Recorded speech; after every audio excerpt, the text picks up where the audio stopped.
Hey Internet, it's RJ. Welcome back. Thanks for tuning into the show today. Now today is Sunday, so you know what that means. We're going around the net with all the news you can use in the week that was in credit and finance.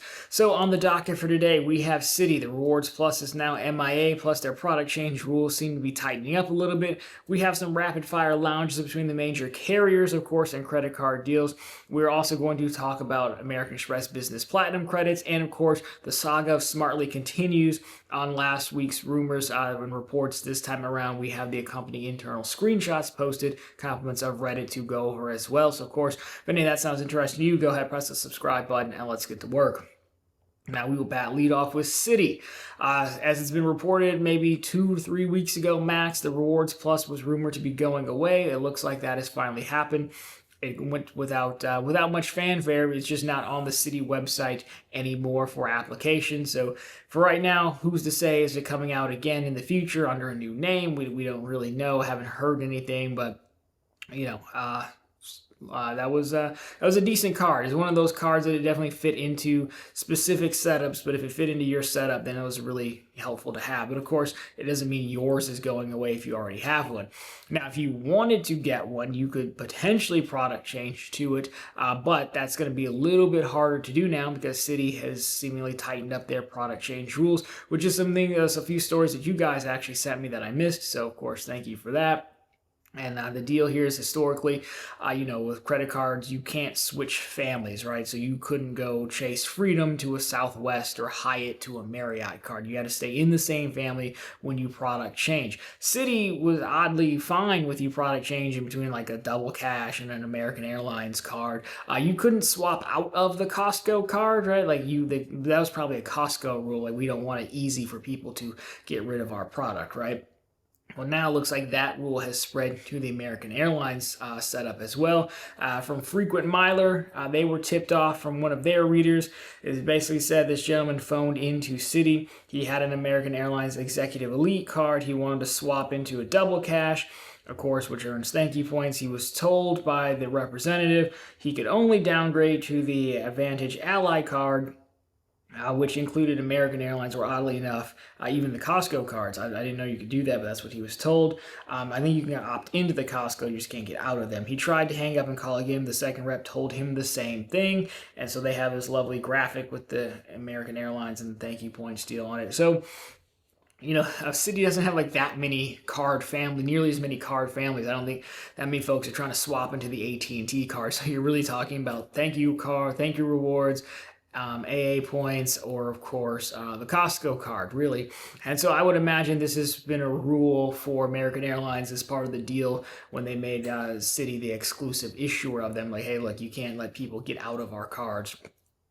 Right now, your only option is to close it or, move down to our no annual fee version, perhaps. And even then, at least we retain a customer and we retain account open and a chance that you may use the card, or you got to be outright mad and just close it, right? So it is somewhat annoying if you're out there and you want to get out of, swap around. It was one of those weird benefits that Citi had that, you could do that, which you can't do it anywhere else. So a little bit sad to see it go, because losing optionality is not good. But overall, not surprised. And again, if I'm American Airlines, objectively, I kind of think it's a fair play overall. But let's say you had enough American Airline points to go somewhere. Well, if you're going to one of these 3 cities next, you may have a few new lounges to take a look at. So we don't know a ton about these. We're going to hit these in rapid fire succession. And wouldn't you know it, the first one up is going to be an American flagship lounge coming to Philadelphia. Now, all these come from, these are coming from 1 Mile at a Time. But flagship lounges, of course, they are American Airlines premium international lounges. So they're up there with like One World lounges, for example. So currently, American flagship lounges, they have them in Chicago, Dallas, LA, Miami, and New York, you would guess. So now Philadelphia is set to get one. We don't really know a ton about this one, other than, again, there's plans to open it in Philadelphia this summer, so not going to have to wait too long to find out. Being like the A West terminal, again, they don't really know much about it, so that's why we're doing rapid fire, but again, could benefit if you're a Citi fan. Next up, Delta One Lounge planned for Atlanta Airport. Again, we don't know a ton about this one either, but it's supposed to be in Concourse E or Concourse F, where most of the Delta long haul flights depart from. Of course, he's saying one would assume that one of the existing lounges will be converted because they do have a lot of lounges there. I just is anyone a fan of Atlanta Airport? Like, if you want to miss a connecting flight, just go through Atlanta. So apparently, if you almost miss maybe it's just me. You can let me know, but happens without fail. They're getting a Delta One lounge, so that's cool for them. And then the last up is Chase Sapphire Lounge in DFW, an airport I used to go through quite often for work back in the day. So this isn't so much; it's more like an update, right? Because 2023 we learned that Chase had plans to open this Dallas Fort Worth Airport Lounge, but then we hadn't really heard much about it.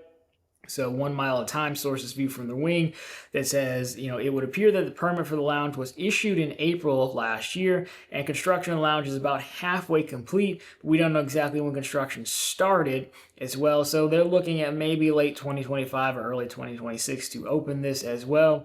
You're looking at Terminal D near Gate D35, one level above the concourse, so about 18,000 square feet. So one of the larger options there as well. So there you go. That was your lounges. Rapid fires. The lounge wars continue. It's I don't know. The premium ones, the American and the Delta, probably not super helpful because it's hard to get stats unless you're just going to pay for the ticket.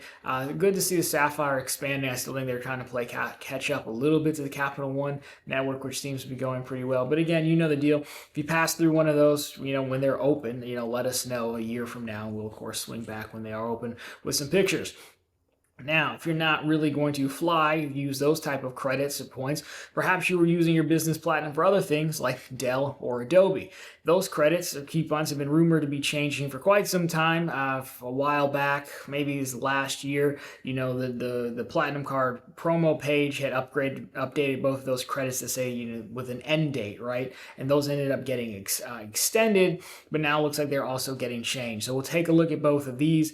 On the left, you have Dell, sorry, not Delta, Dell. This is from Danny the Deal Guru. So the new Dell benefit, enrolled Business Platinum Card members can get up to $150 in statement credits on U.S. purchases made directly with Dell and an additional $1,000 statement credit after they spend $5,000 or more on purchases from July 1st to December 31st, 2025, and for each calendar year after that, totaling up to $1,150 in Dell statement credits.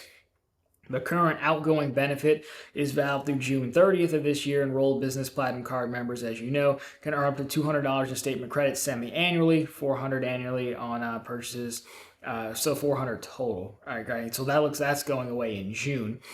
So the Adobe benefit, on the other hand, the new Adobe benefit, enrolled Business Platinum Card members can get $250 in statement credits after they spend $600 or more on U.S. purchases made directly with Adobe from July 1st to December 31st.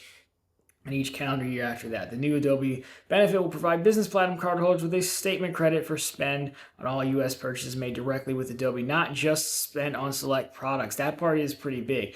The current one is valid through June 30th, and enrolled Platinum Card holders can earn $150 in statement credits on select purchases on the Business Platinum Card. So there you go. Those are your changes. I know a lot of outlets label this as they're both getting nerfed. I actually think the Adobe credits probably better because it's more flexible, right? It depends, I guess. If you're a real business, then you probably have found something that Adobe issued in the past that it worked for. But this is actually one of those Adobe credits that many of the folks on YouTube who just keep hawking platinum cards at you, could take more advantage of if it covered, like, if Adobe uses Premiere Pro for like video editing. Obviously, I use, Final Cut Pro being a Mac person, but you can still use Adobe on a Mac. Like, it doesn't matter what computer it's on. Historically, that has not counted.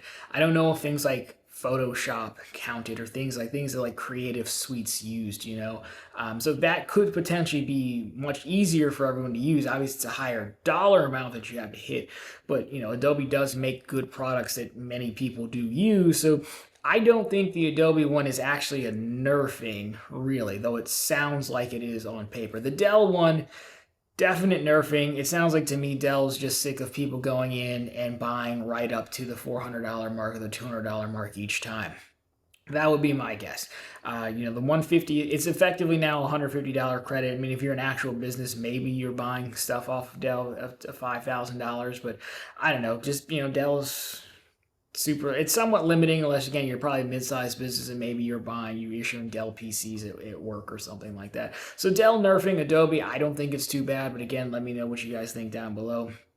I did just cancel my business platinum card last month, so it doesn't really affect me anymore. But yeah, that's kind of how I see it. Not everything they do is bad, but I'm going to guess this was Dell and Adobe wanting to both redo how their coupons work. That's why we saw the end dates, presumable end dates, last year, and they were able to extend them out under these new updates. And I'm going to guess it's because either they weren't getting enough use or people were using them like the way we would use them. So there you go. Now, on to something that I use quite a bit, which is Smartly. Now, I say I'm going to breeze through this because this is kind of like just firming up what we talked about last week, and I did like 10 minutes on it. I say that, but I'm probably going to do another 10 minutes on it. Just be warned. So last go around, I had been told by our friend of the channel, friendly neighborhood U.S. Bank person, that, the Smartly was basically going to be nerfed. They're going to break it off into two. You're going to have pre-April 14th and post-April 14th versions of the card internally. Externally, I don't think we'll be able to tell the difference unless they stop making one in metal or something. And it got posted on Reddit. Some people on Reddit had the audacity to not believe me and say mean things, probably because it also we came out with the story on April 1st. And the first thing I asked my guy, I was like, dude, are you messing with me? It is April 1st. He's like, no. I was like, okay, cool. And so he turned out, again, we trust our guy. And now somebody else, these are not mine, but these are compliments of Reddit. We have the internal memos or emails about them. So let's breeze through these, then do some thoughts. So you can see in order, this guy wasted no time. This was sent 31 minutes ago. But summary, the U.S. Bank Smartly Visa credit card has undergone some rewards earning changes. Existing accounts won't be changed at this time. Instead, there will be two different versions of the Smartly credit card, beginning April 14th. As we said, internally, these will be referred to as Smartly V1, original and for V1.1. Probably should have gone V2. That seems easy. 1.1 seems easy to mess up, but not our problem. So product summary, those are hyperlinks you can click on. Actions, understand this is just what you have to do as an employee. Know the product differences. Understand the difference between the two versions to assist card members. Don't proactively discuss the two versions or refer to the product versions as V1 or V1.1 with card members. This is always the funny part when you call in and you know a little bit more than you're supposed to. Focus on the version they have already. If they don't have one yet, keep focus on the versions that's available for application at the time of the call. Card members may not be aware of the differences. If card members are aware and specifically ask about the version, see the FAQ page. So again, those are hyperlinks. So here's what you got. Next page here. This is just kind of a breakdown. I can't tell. I don't think they're going to change the card art. It's funny, they don't even use PNGs. Those are what those white corners are on each one of them. Normally we have to do like a remove background to remove the background. They didn't even bother. I just found that kind of funny. So the standard stuff this is just standard card stuff. Nothing crazy there, but I just want to show you it for completeness. The next one you're going to want to see, this is probably slightly more helpful. So the rewards at the bottom. As we said, cards 2% cash back, that still stays. Bank Smartly card members who have opened U.S. Bank Smartly savings account, qualified balances, and specified U.S. Bank consumer accounts can even earn more.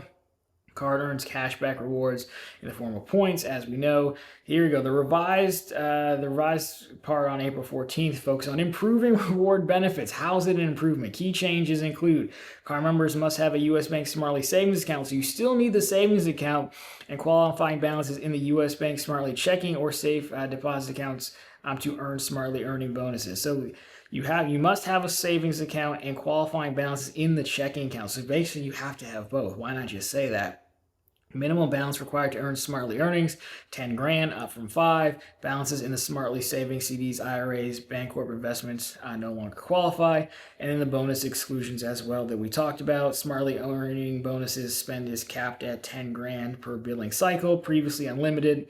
Any additional spend beyond that 10 grand is going to be 2%, which we did have that question. So there you go. As we said, that's kind of everything we said. So there you go, April 14th. So we don't need to belabor the point there. I will probably do a whole separate video once it happens of how will I adjust and incorporate this into my system. Not that everyone really cares, but I am also learning that this is one of those topics that I care deeply about, and like I don't think everyone else really cares that deeply about, right? Which is fine. We don't, we don't have to love the same things. This is like my thing of Wells Fargo. I love Wells Fargo. Many of you are like, dude, settle down. I get it. So I probably won't belabor the point. That said, if you're watching this, it's April 13th, if when it goes live. So if you're cashback, I still do think it's worth it under V1 to get because it's a 4% card. It just hurts because we had the golden ticket at some point. We had the way to pay your taxes and tuition and things like that, and now that's being taken. But on the surface, it's the same, in my opinion, on Bank of America. It's, I got to have an IRA. We don't have to, but you should have an IRA. The money has to sit somewhere. I might as well get something for it.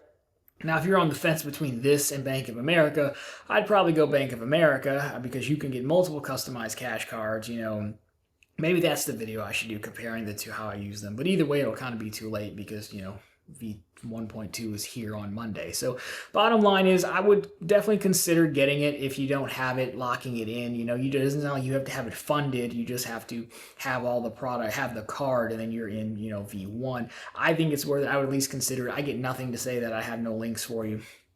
I will keep it and continue to use it. I just may go resurrect my Bank of America Unlimited Cash card as well to supplement this. But anyways, that'll be a separate video. So Smartly changes confirmed. It reminds me of MoviePass. The guys are like, you pay us like $14, you can go see a bunch of movies. It was like, this is never going to work, but we went for it full send, and now we're legends for it. So, well, there you go. So I will just, I'll be sad and get over it, but I think we'll be fine. Being grandfathered in is good. We'll just have to see how long that lasts for. So anyways, that's been the news for this week. So of course, if you liked it, drop me a thumbs up down below. If you found particularly interesting, consider subscribing to the channel. So we're posting content just like this every single week. And of course, we're right back every Sunday with all the news you can use in the week that was in credit and finance. And of course, every single day over on ProfitfulContent.com, which is the channel's blog. Always linked down below for as well as on the channel homepage. We now have the latest news stories just like this, plenty more bank promotions, some from U.S. banks. So if you want to get paid to open a checking account, you can do that. And of course, we have credit card offers, including that Sapphire Preferred 100K that everyone's been nagging you about. So if you haven't gotten one yet, we do have one over there. Best part is it's not even my link. It's a channel member link. So I'm not even shilling for myself, if that helps. But anyways, guys, that'll do for this one. As always, thanks so much for watching. I'll talk to you very soon this week.